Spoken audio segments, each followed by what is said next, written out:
I felt feels.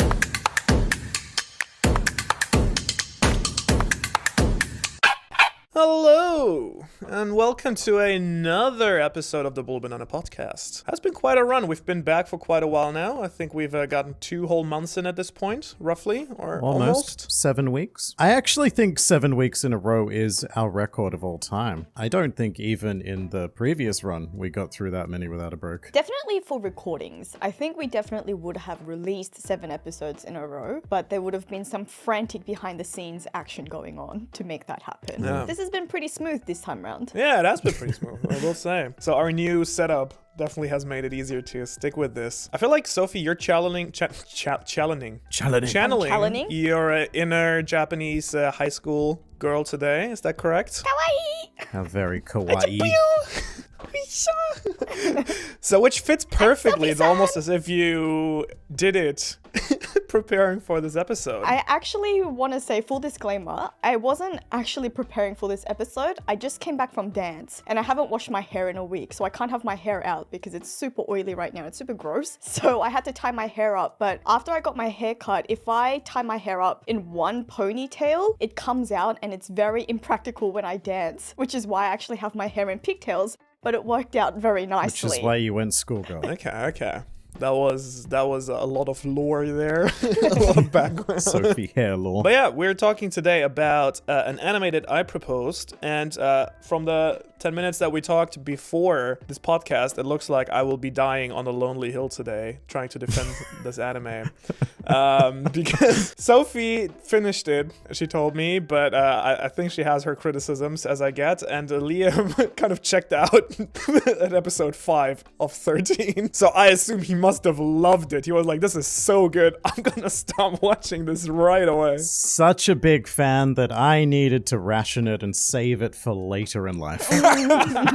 Only 5 episodes today. I just can't bear to part with it that soon. One every Christmas, yeah. One for every birthday. So yeah, we're talking today about Rikoriso Rikoiru, Licorice Recoil, I think, as it is romanticized in English. Romanticized? And it's basically, in case you're not familiar with this, well, this is obviously going to be your spoiler warning because we're going to discuss the whole series, including the ending. Are you okay with that, Liam?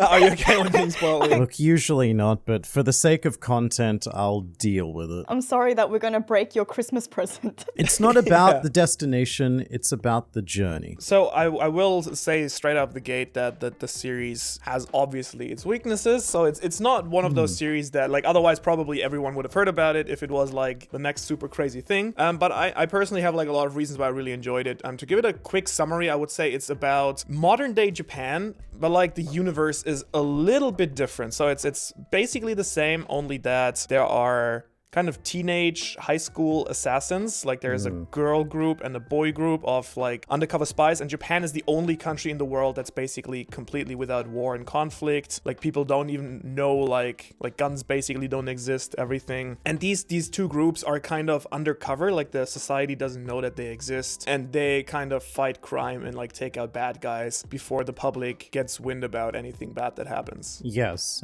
Japan has ensured peace through hyper-advanced lolicon technology, is my takeaway of the series. Which is the most Japanese thing that Japan could do. It's CIA, but make it cute. Yeah, but cute. Basically. And I will say, like, the same disclaimer as for like a couple of other anime shows. Like, I did watch it exclusively in Japanese. There might have been like nuance that has escaped me, just setting that up. But like, basically, I think it never, for example, gets it. There's something that kind of replaces, like, the most of the show takes place around the Skytree area, which is called Asakusa here in Tokyo. But it's not the Skytree, it's like this other tower that was attacked by terrorists at some point, and it's never really explained like how they stabilize, like it's like stabilized and stuff. Like, maybe I'm wrong, but I think it never really gets explained how this organization got created. So the main premise of the series never gets explained. Fair enough. But like, I'm just asking. I'm not like taking a shot at it. I'm legitimately asking. No. It sounded like a dig. But also, I feel like there there are a lot of elements about this story that I'm imagining they're trying to leave as points of intrigue to explore later down the line, because even some of the mysteries that were set up in the first couple of episodes didn't really get explained until the second half of this season. And then they planted a few other different mysteries that I think they're trying to leave open for future seasons. And I will say, I feel like it's like a legitimate piece of criticism, Liam. I would argue that not every fantasy setting or modified setting does necessarily need explanation to tell a good story. Agreed. But at the same time, I feel like it makes you kind of wonder what happened in this world and like how it's like similar but slightly different. And I feel like it would have been nice to get an answer to that, but maybe not necessary is what I would say, because it's not necessarily relevant for the context of the story. Like, I mean, if you enjoyed it, it wasn't necessary. from what should we send Sophie in first? As the diplomat. Shall we send our own personal licorice? Our own lowly FBI. I think I'm going to have to say that I sit on the fence, which I think is a very apt way to describe it, considering how much this series flirts with queer themes. And they're not very certain about which way they swing either way, which is actually one of my, I guess, criticisms about it as well. But before we get into that, I will say that I think it's an interesting premise and I think it's an enjoyable show. And I think it has the potential to be really good. And I will stick it out and probably watch the second season when it comes out just to see. Oh, there's a second season? Well, no, Is when there it comes one? out. They're planning a second season, I think. Is there gonna? Oh, really? I thought it was like a pretty like well wrapped up story by itself. There's also a stage play adaptation, apparently. Yes, I mean, I've seen that. they do kind of set up. I can kind of see that they kind of set up the entire, because just for like the disclosure, maybe like there is like this girl, like there's the girl section and then there's also the boy section, but they like kind of completely separate from each other. And like the boy section only appears like in the last episode, basically when they're like ordered to kill all the girls is basically what happens. And I feel like that's kind of set up as like, is that probably the setup for the next season? I would assume. Let's do the same thing again with boys. No. I don't think they're set Co-ed. up as like, it's more like a conflict, I think, what is set up. Co-ed conflict. And also the main villain, sorry, not the main hero. The main villain is still alive and he does make a reappearance in the last episode right at the end. So I think they are planning a second season, because although you say, Manu, that not everyone's heard about it, I think you're definitely right in saying that, but it's also equally true that this seems to be a hugely popular anime, and at least it was in Japan. I think hottest anime of see summertime that. 2022. And so it was definitely a very popular series. And again, I will say that it's an interesting premise. And if they come out with a season 2, whenever that is, I probably will stick it out and watch it just to see how they go along with some of the storylines and some of the questions that I have. But depending on how they treat a lot of the themes in season 2, that will either make it or completely break it for me. It has the potential to be a really good show. I also see that it has the potential to rub me off in extremely the wrong way. Sophie, really? It got you going that far? I think I have to start with the disclaimer that by virtue of what I studied, because I majored in political economy and by nature of my profession now, not involved YouTuber? in politics.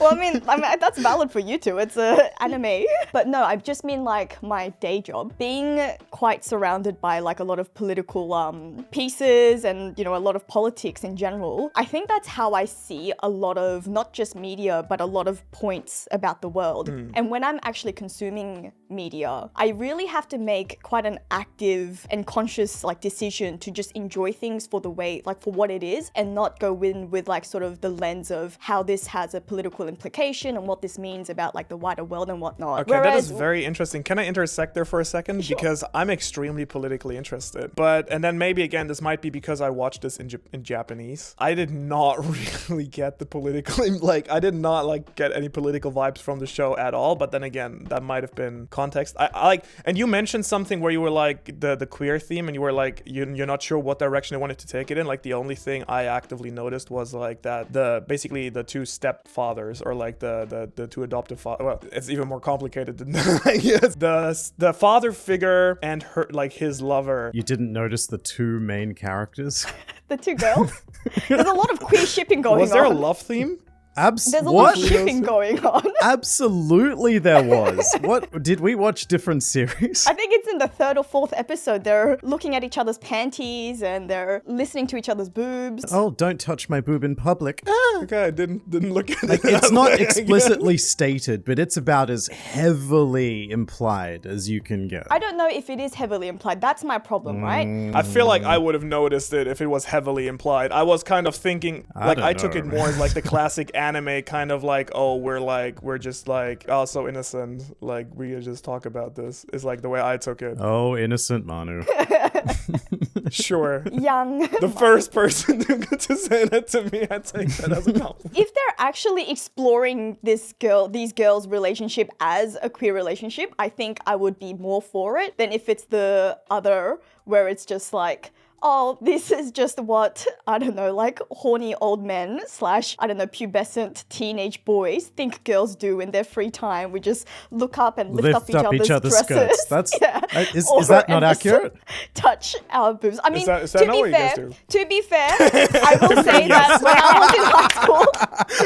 when I was in high school, there was a bit of like touching and stuff, but it was definitely not as flirty as they make it out to be in this series. Like, I will say that I probably have touched all my girlfriends' boobs, or really close girlfriends' boobs when we were high schoolers, but it wasn't in like, ooh, let me feel. It was like, it was as aggressive as how guys play around when they're teenagers. Like sack whack, we used to like whack each other's boobs.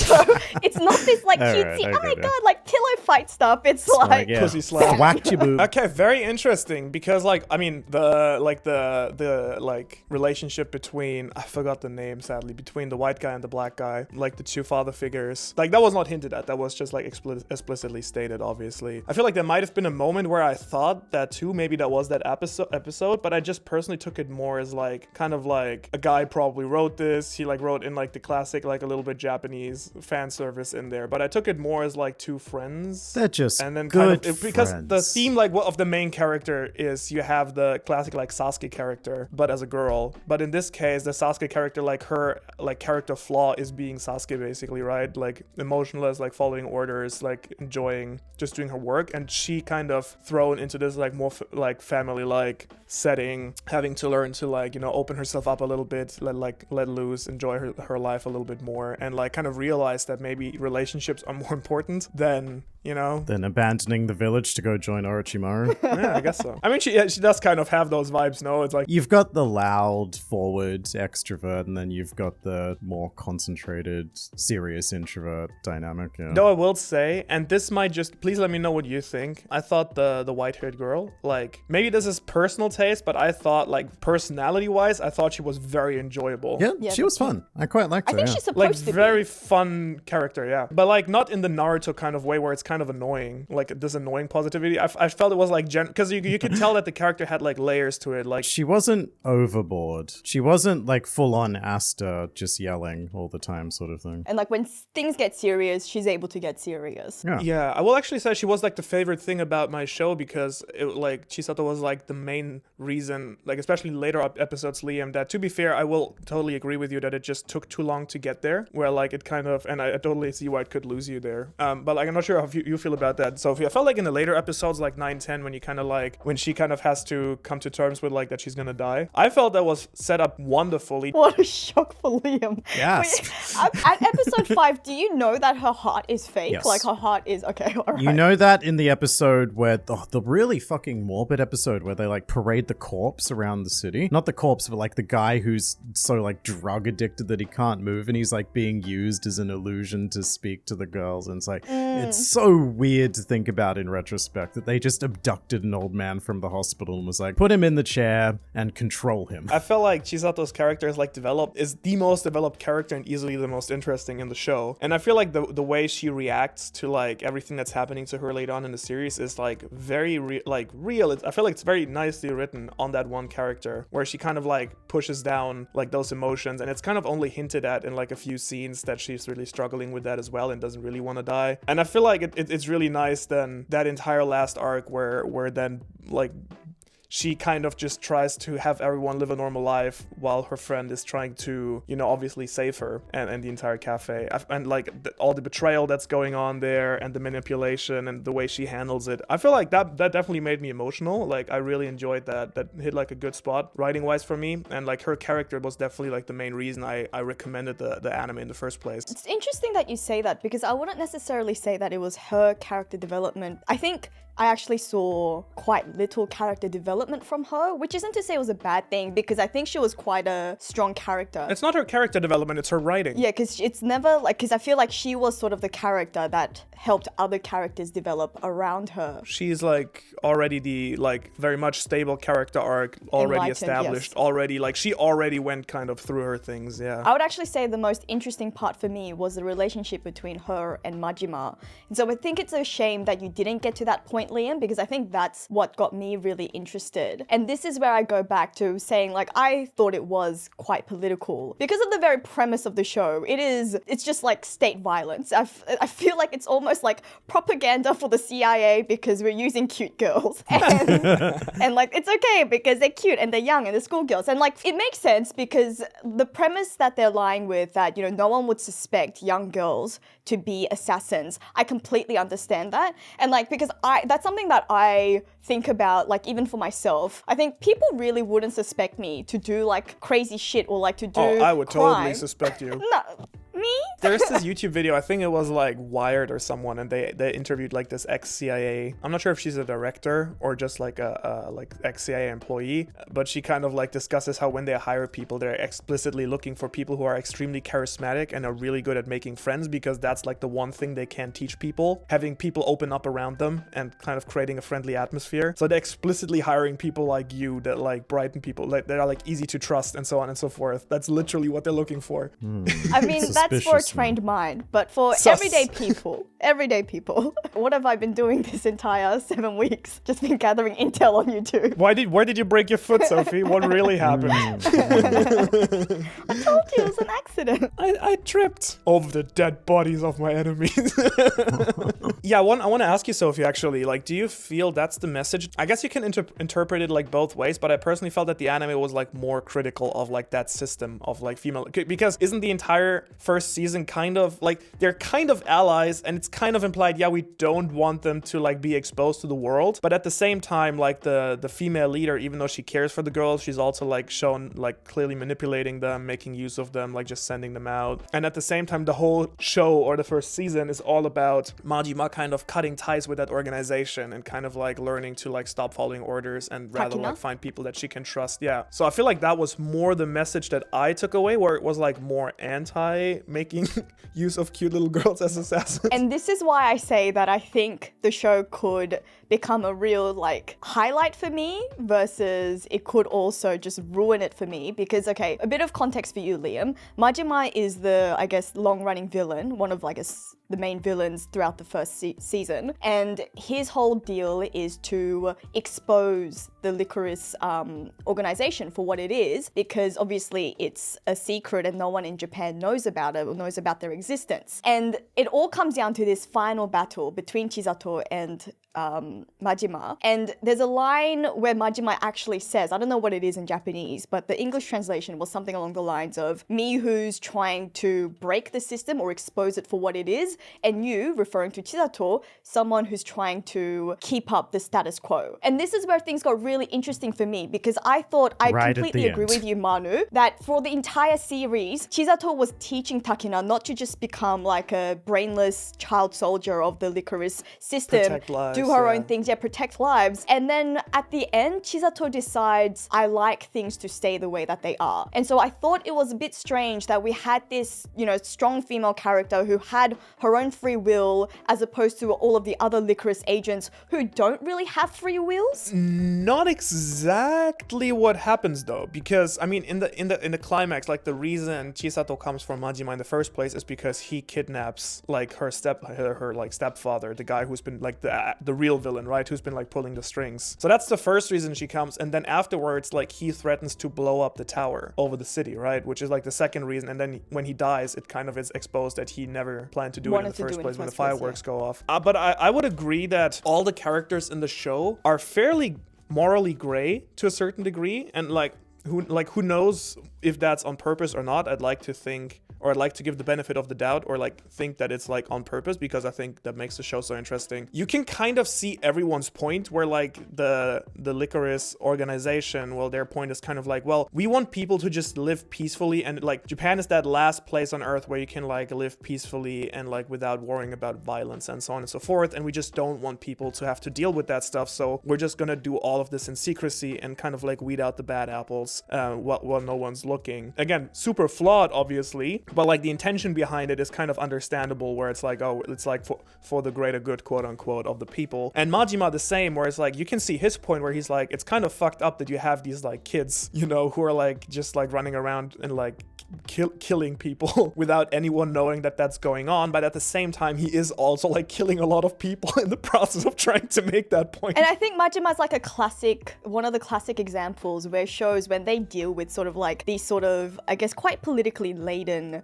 storylines, they have to make the villain do super villainous stuff, because otherwise he'd be a hero. Like otherwise Majima would actually be the hero of the story if he wasn't going around killing people. It's sort of like, it reminded me of, I guess, like Black Panther, where Killmonger became a villain because they made him to be the villain, like made him kill Zuri and fuck up Wakanda. Whereas in reality, he's actually sort of the unsung hero who's actually come from like struggle. Then I would argue, Sophie, and I'm not sure if Liam, you would back me up on this, I would argue that those are the interesting villains. Like, not saying you can't write a straight out evil villain that's entertaining, because you absolutely can. Like, let's hear Saurons and whatever, and Voldemorts. But I personally think the most interesting villains are usually the ones where you can kind of be like, as you say, they kind of have a point there. It's just the way they make their point that's not great, and they do things that kind of like muddy their. I feel like that makes it much more interesting, because then you actually have like a clash of arguments and like ideas versus just big bad evil. Clash of ideology versus bad man make orc conquer world. Whip whip. Dominion. Everything needs to be a volcano. I mean, no, I completely agree. I do agree with that. That's why, for me, just confused me with Chizato's storyline and her arc and how she played into all of that. Because I felt like she was sort of a good example of someone who stands above that and who stands above the Licorice organization. But then the ending, I was just like, Like, what didn't you like about the ending? The fact that she's okay with the Licorice organization staying secret. But she's not the one who, like, it's not like she fights Majima to keep the Licorice secret. She fights him first to free her father, and then she fights him to like stop him blowing up the tower. But that's not what she said. Like, I completely agree with you, and I'm not disagreeing with you on that point, but then she says that line when she says, I like everything the way that it is. And that's when I was like, okay. Okay, interesting. Maybe, yeah. I mean, I kind of took that as her kind of referring to, she kind of likes, you know, like I took it more to be like the cafe and everything. I think you're right as well. Maybe there's just a bit of nuance on both sides. Nothing wrong with like her being a little bit wrong either morally, I personally feel. So I feel like she doesn't have to be like perfect in every sense there. Yeah, I mean, that's very true, because, you know, I guess that also makes for a boring hero. All right, well, next we're gonna call our correspondent with the coffee cup, who is not talked enough, who's charging up for like the critical perspective on this. It's tea. I don't drink coffee this late, but there will also be no break. I will start my thoughts right now. What is this called? Clitoris recoil? Was that the joke we made last week off camera? I think it's shockingly appropriate. I think it was Sophie. That was actually Riley. That was Red. It was like, what are you guys watching? Clitoris recoil. Riley, that's a different movie you're watching there. Yeah, we're doing that one next week. Show. Clitoris. That is an interesting question as to who this is aimed at, and I want to ask that in a bit. But firstly, Destroy it, Liam. Rip it to shreds. I can't rip it to shreds. I got up to episode 5. It's not a bad series. Not at all. It's just, it hit on a few things that just really annoy me, and it didn't have anything to really hook me into continuing. That first element is something I brought up. It's the L word. It's the lolly. To be fair, it's like underage, so lowly's lowly, but I feel like under Japanese standards, it would be like kindergarten. True. As a non-Japanman, it was a bit on the lolly side for my taste, because the main characters, they are like 16, but to me they sort of look 13, 12, particularly the hacker, Walnut Kurumi. Oh yeah. She was a big red flag to me. Yeah, she has because lolly vibes. Yeah. You think when they like pull her out of the bath naked and everything, you think that's a little bit lolly vibe? That's what she's there for. That is why her character exists, because in these lolly series, they always have like a super young one just to make sure that they're ticking all of the boxes for that particular The niche. others are fine. Like Rising of the Shield Hero, for example, there is also a super young lolly that spends a lot of time naked. There's always one in these young girl series. Which arguably the worst part about that entire anime. Yes, I would argue that Walnut was the worst part of what I saw of this anime as well. Because they did the cliche thing as well. Every time that they try to make you think, oh, it's a mysterious old man, it always turns out to be young, super intelligent preteen girl. It also doesn't help that the one sort of androgynous figure was shown to be quite ugly. Everyone else are like these beautiful creatures, and then the head of the organization, I can't remember her name, but the head of the organization. Oh, true. I thought she was a man at first. But then there was still the mature woman in the cafe, whose name I also forgot. But that's what I mean, the only androgynous Mature, sort you of say. figure. Everyone else is like really beautiful, but if you don't fit into that No, stereotype, she was then hot like though. you Like were. the woman who was like trying to like at the end driver? fly away. Yeah, the driver. She was pretty Yeah. hot. No, that's what I mean. I mean the head of the organization, not the other woman who helps out at the cafe, the one with the red hair. The one who's like man crazy, like, oh, when am I gonna get a husband? That girl. No, she's the one that works in the cafe and who is also, I would say, that is also beautiful. I think Sophie means the leader of the lowly The spies. entire, yeah. I get what you're saying. Anime like that become difficult for me.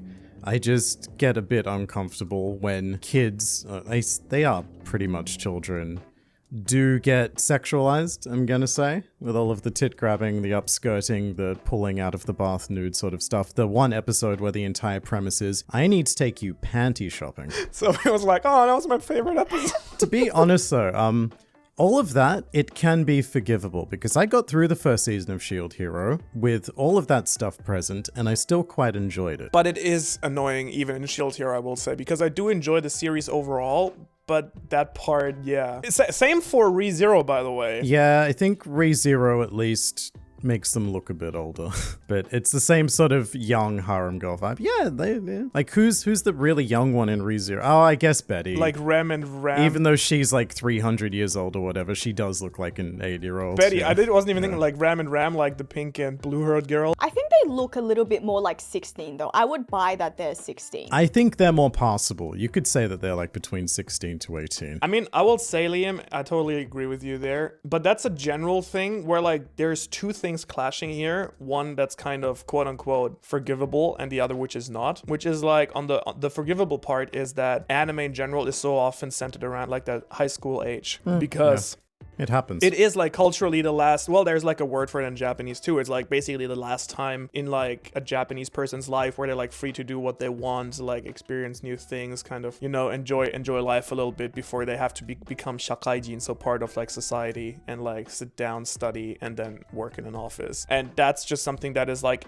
a cross media glorified because people like really like to reminisce about like that time in their life. But then on the negative side, I still think that there's still the clear element of like, yeah, I feel like if a girl, like Japanese society wise, like, oh, if a girl's like 15, like she's old enough so we can show her naked, kind of. I feel like there's definitely like that kind of very weird underage over sexualization. And that, by the way, when you talk with Japanese women about, also like makes them super uncomfortable. But also, actually, culturally, this I think makes more sense because I don't know if we did this together, but didn't we find out that the age of consent was just raised from 13, or it is being raised from 13, yeah. So I think culturally you can understand why they have a much more lax attitude if they think you are at an age to be having sex from 13. Which is why I'm not like condemning it like, the pedophilic smut, blah, blah. It is a cultural divide. Yeah, but still, like, it still kind of, it makes you, like, I totally see what you're saying, Liam. That's what I mean. Like, it definitely does rub you off a little bit. Poor choice of words, Sophie. Poor choice of words. That's like, oh, a Japanese person will be like, oh, that's basically a woman. And, like, as a Western fan, you're like, No. no, no, I don't Nah. think so. Like, if those characters were, like, more adult and it was kind of, like, more like, let's say, like, university level students, or even could even be like mid-20s or something, which I feel like there's not enough anime in that, because you can still many anime I feel that actually take place in high school, they kind of look like it, like many of them are kind of drawn as adults and they have adult voice actors and everything, like the classic high school, like middle school anime, but the guy has like the voice of like Blackbeard or something, right? Body of a Even man though who's he's been like going to the gym 14. for like 10 years. Yeah, exactly. Yeah, that would be nice, because I feel like then you could actually do stuff like that, and it would be enjoyable. Like you could be like, oh yeah, still fan servicey, but at least it's not like that weird, oh like these are 16-year-old girls vibe to it. So I totally agree with you there, Liam. Also, a concept like this can work with girls that are the same age. And to that, I would say, have either of you two ever seen Gunslinger Girl? No, but it's supposed to be a lot darker, right? From what I hear. Yes. Gunslinger Girl is exactly what this is, just done in a serious, like more realistic manner. It is super trained preteen girls specifically. And it examines the intrigue and the tragedy behind that. I think from what I've read, the creators who, when they were creating this series, they were actually thinking of going for a darker, more warfare type of vibe. And then they figured, actually, I don't think that's what sells at the moment. And even if we were to do something like that, Gunslinger exists and we're never going to be able to top that. Hence, let's go for this fun, lighthearted, cutesy stuff. Which I think is fine. Again, it's just there's very difference between just having something fun and lighthearted versus let's sexualize all of them. Strongly the benefit of the doubt there. I wouldn't even go that far. I just feel like the author there just probably, I mean, maybe he thought, maybe that was the thinking. Maybe it was like, hey, like there's not enough sexual tension in our anime, we gotta put more. Maybe like that was the marketing department. Gotta sex up these teenagers. No, and I will, like, I totally agree with you there, Liam, and that's what I meant earlier when, like, I was kind of a little bit surprised that you guys were like, oh, they're hinting at a relationship between the two, like, Which they are. I maintain they absolutely are. yeah, sure. I mean, fair enough. But like that went kind of past me a little bit, and I felt like it was more like fan servicey and not really part of like the plot for me. And it happened, except that one episode that you mentioned, which was like that underwear episode. I felt like it was fairly on the side, and especially in the later episodes where the story gets actually like really good. I personally feel I don't think there's anything of that nature left at all. Correct me if I'm wrong, Sophie. Like I don't remember in like the later episodes there being like anything. I don't think to that extent, but I think after having watched that episode, and then I think it's the episode afterwards where Takina's like resting on her boobs and she's like, don't touch my boobs in public. I think after seeing that, and I think that I do think they were in two separate episodes, but correct me if I'm wrong, that had sort of framed my entire like lens and how I watched these two going forward. And so regardless of how much or to what extent they played that sort of relationship up in the future, I was still very much on this, like, I mean, I'm on the same, like, I wouldn't say I'm necessarily the same boat as you, Manu, but that's why I did say I'm quite on the fence, because I'm not sure what they're trying to do. Like, are they actually trying to intentionally hint? I know exactly what they're trying to do. What they are trying to do is do what Sophie said and sit on the fence. They are trying to go as far as they can without hitting, a gay anime controversy. But also including as much fan service as possible. But see, there was a gay relationship in there, which is why it made me question it a bit more. But it wasn't between the main characters. No. It was not, but I will still say for Japanese anime made for a Japanese audience, I was quite surprised that they so openly, because at first I was kind of expecting them to kind of hint at it, but then they were like super direct about it, and I was like, oh, good for you. I didn't expect that to be like to be like that direct. So even though it was not, and maybe then, as you said, Sophie, maybe it would have been even nice to lean into that relationship more, or maybe they will do that more in the future. I cannot remember, like, I mean, I'm sure there is examples of that out there, but from the top of my head, I can't remember like another anime that I watched where there's such a clear-cut like gay-male relationship portrayed at all. Even Yuri on Ice is not particularly clear-cut, and that is entirely like obviously gay men, but they're always just sort of like dancing around it. We're ice skating. Oh, we're all in the hot tub now. Oh, I'm jealous of all of the other men, yeah. No, but yeah, so I thought in that regard, I was actually kind of positively surprised, and it was like super interesting. I mean, they kind of were like, yeah, I don't think that was like the intention behind it. I was kind of like, oh, but it's definitely like the only two non-Japanese characters in the entire series are the gay couple, which I thought was interesting. But I don't think that was like the way it was meant to be. Like, I don't think it was like Japanese people can't. But maybe they were like, oh, we have to be careful. Like, maybe Japanese people will be angry. Yeah, we're still not there yet. Yeah, but again, I thought it was like an interesting first step. It's like what was the other anime that we talked about where they were kind of like, oh, it was Chainsaw Man, right? That was like fairly directly sexual in a way, like not yeah, also a little just bit. hinting at stuff. Yeah. No, I got some vibes from it, yeah. Yeah. Where it's like, if done in the right way and not fan servicey, I think it's always refreshing to see like topics like these that are super exactly. common in like movies or Hollywood or TV shows at this point. Like that taboo has long gone away for like, luckily for like decades. Like seeing that finally catch up in an anime too, because it's kind of weird when it's only hinted at. It like it almost draws the focus more than if it's actually just explicitly stated, and then it's just like nice, and then you kind of move on. While when it's like kind of like hinted at, you're kind of like, huh? is that what they're trying to do? It's like, what's going on here? I do think Liam is right though. I think I wouldn't even say that when it comes to the girls' relationship, the cynical part of me, I think just says, I think they're just playing up the fan service to high degrees because they know that's what's going to sell, because it is two young girls, you know, touching each other and having fun. But also not explicitly state there's a relationship so that the men watching can sort of insert themselves into it vicariously. Yeah. If you say the lesbian word, then all of a sudden that's just a lockout. I like how you use the word insert here, which is the only appropriate word, of course, for this scenario. Insertion. Yeah, I can see what you're saying. I'm not 100% defending the show here because, I mean, we all know the anime industry isn't perfect, and Japanese culture also far from perfect when it comes to being progressive. And It's far from the worst show I've seen in regards to this. Like, far. I will say, so I totally agree that there's like, because that's why it wasn't like, best show of the season. It was just like, I genuinely enjoyed it, and like, it kind of made me very emotional at the end, like, especially with Chisato's character, which I thought was really nice. I overall really enjoyed it, but I do agree with like your criticisms there, Liam. I wish it started out... You know what? I wish it started. I got 5 episodes in and I still wasn't quite sure what I was watching and why. I can understand that. It had a weird sort of jarring whiplash. It starts very slice of lifey, weirdly. Well, no, it starts out as kind of both. It starts out as like serious terrorist conspiracy drama, and then it takes an immediate right turn to slice of life, and then in a couple of episodes it like tries to do both at the same time. Yeah. And it's not to say that that can't work, because I think that a series that does that really well is something like Spy Family, where it balances those two really wacky elements that shouldn't work together. I will say, like, Spy Family does a really good job knowing what it wants to be right from the start, where it's kind of like, yeah, there are serious elements here, but it's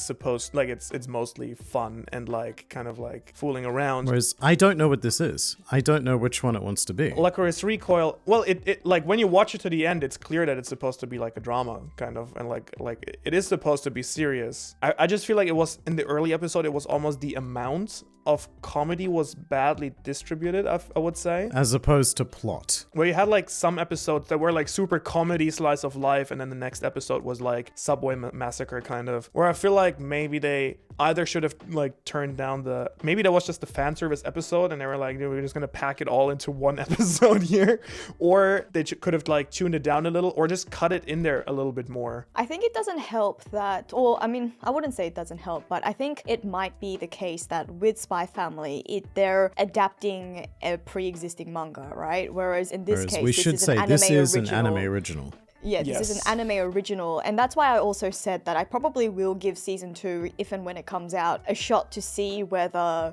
they sort of settle down on all of these elements, because the feeling that I got from this first season was that they haven't quite found their footing or their place yet. So you've got 13 episodes, right? A 13 episode season. It simultaneously, in those 5 episodes I saw, felt like it was going too fast and also too slow. They had too much side plot, I will say, in the first few episodes. There there were a lot of like different factions and characters that they don't explain. They're kind of like seeding, lurking in the background, doing all of the things. The way I would describe it is, I feel like I was almost going to say maybe you can cut out 3 episodes and move on straight to the dramatic part, but I'm kind of thinking that the first few episodes kind of still serve to flesh out the characters. They're important for the characters. Yes, I'm just wondering if there would have been like there would probably have been a better way Yes. to show that, or like even if you do the slice of life, as you say, like maybe like dial down the fan service a little bit and like find like for 2 or 3 episodes at the beginning, it's, as you say, it's trying to find its footing, almost as if they wrote them successively, and then at around episode 5 the writers were like, oh, now we kind of know. That feels about right.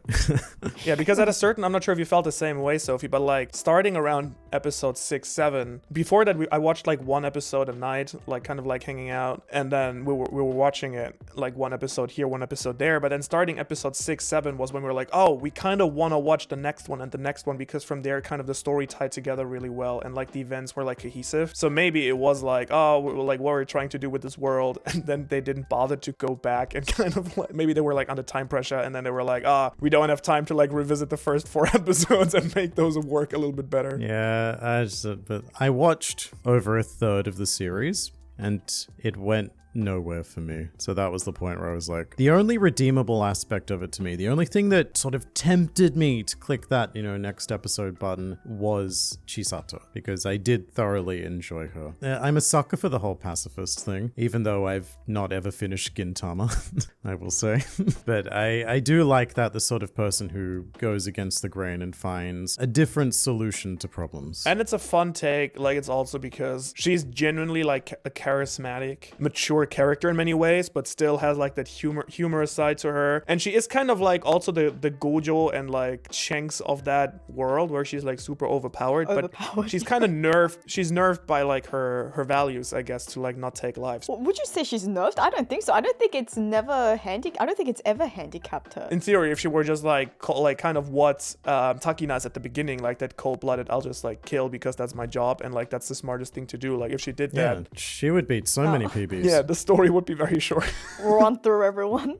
Like she literally has the chance to kill Majima in like when they first meet in that car, like when the car chase thing, like she could have just literally killed him right there. So was it episode 3 where they go back to the DA facility and they have their like battle against the other 2 girls? That felt strange to me as well, because in that episode there was a flashback and it was meant to be like big and emotional to get what's her name, Takina into the arena. It's like, think about all of the things we've done before now and all of the people you've met along the way. And most of the flashbacks were of stuff that I'd just seen like 10 minutes ago or in the previous episode, because it was episode 3. Like an emotional flashback is not something that's gonna land. It's not warranted. I do remember that. I would say that I wasn't heavily emotionally invested throughout the entire series. I thought it was fun, but I felt like my emotional investment was quite superficial all the way through. I mean, maybe it was because I kind of binged the last 5 episodes in like one going. But yeah,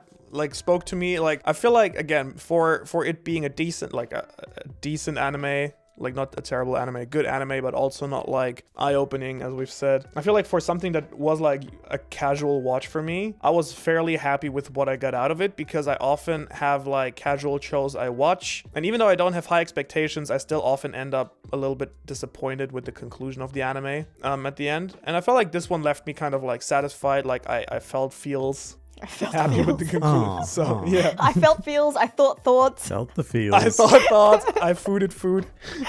So after I gave laughed. up, I think a lot made sense, because I looked up the animation studio who made Licorice Recoil. Are you guys familiar with A1 Pictures? No, but Only I also A2. did a similar thing. Yeah, so essentially they're known for anime that I would call serviceable, but not amazing. Some other titles that they've done include Fairy Tail, 7 Deadly Sins, Darling in the Franxx, and Sword Art Online. And when I saw that catalog, I was like, okay, this makes sense. And you know what? This series, not too bad. compared. All things considered. It's very on brand for them, is what I will say. Because all the titles you say very much fit that, as you say, fit that pattern where it's like, not bad, They're okay. but also, yeah. I would say out of that list, I enjoyed this one the most, I will say. I can't say that I've watched any of the others. I probably enjoyed Seven Deadly Sins more, but I stopped after season 1. But the animation gets so good, Liam. I've seen, yeah, I've seen the peak animation that we come to. The peak animation. Like, oh no, he's dead. Meliodas on the bed. But also, I have watched the whole fight. I don't know who Meliodas was fighting because I didn't make it that far, but I have watched the whole fight. That should be taught in universities, and you should go frame by frame, and a lecturer should tell you exactly what not to do. It is a work of reverse It art. is horrendous. Oh, now I have to watch it. You should just look up Seven Deadly Sins terrible fight, and you'll probably get it. By the way, Seven Deadly Sins also like has some like weird sexual messaging. in it, too. Yeah, well, Meliodas is a pretty blatant sexual predator. Like, I think the word sexual assault gets thrown around a lot in these days, but he literally does it. He just walks up behind people and grabs their tits. I think I've heard of this. Is this the one where he has a reason why he needs to do it? Does he? No, I don't think remember so. ever finding out what the Okay. reason was.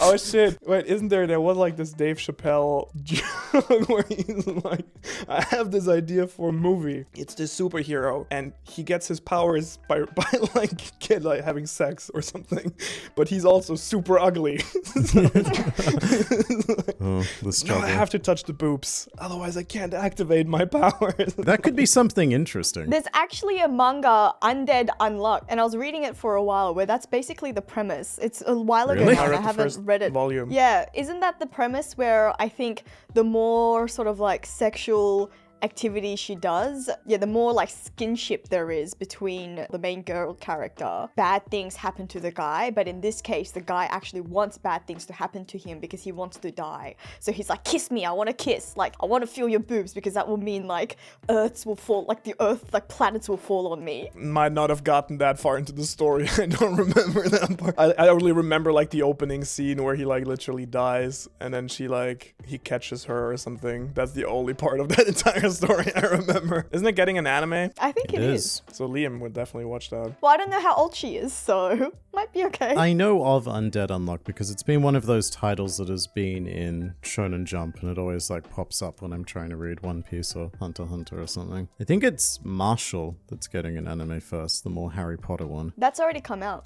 There's few Has it? episodes. Yeah. I say Harry Potter one. I have no idea if it has anything to do with that. I just look at the pictures and I see wizard robes. No, I've heard that it's pretty Harry Pottery. Hogwarts. Yeah. get it. Oh yeah, I feel like I've heard of that one. Okay, well, I think it's about time that we thank our members. Sure. Yeah, this episode flew by. Time flies when you have a lot of fun discussing underage girls. I am going to say thank you to Triple Fried and V Smith. Triple you to both of fried, you. better than double fried. Yeah, you don't know that. Triple might go a bit too far. If you do have suggestions for anime or other stuff, let us know in the comments. We may or may not register them. Good times. Good podcast. Great podcast, guys.